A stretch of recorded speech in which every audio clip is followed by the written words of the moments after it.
हरि ओम ब्रह्मज्ञानं प्रथमं पुरस्ताद्विषे मतः सुरुचोपेन आवः शब्दन्या उपमा श्रियविष्टाः सतश्च दोनिम सतश्च विवाह नित्यशुद्धं निराभासं निराकारं निरञ्जनं नित्यबोधं चिदानन्दं सद्गुरुं तन्नमाम्यहं गुरुर्ब्रह्मा गुरुर्विष्णु गुरुर्देवो महेश्वरः गुरुः साक्षात् परब्रह्म तस्मै श्री गुरवे नमः।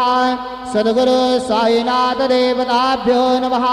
सायं पूजनार्थे चन्दनं समर्पयामि चन्दनस्योपरि अक्षतान् समर्पयामि नाभिर्मे चित्तं विज्ञानं पायुर्मे पतिर्भसत आनन्दनन्दा पाण्डवो मे भगः।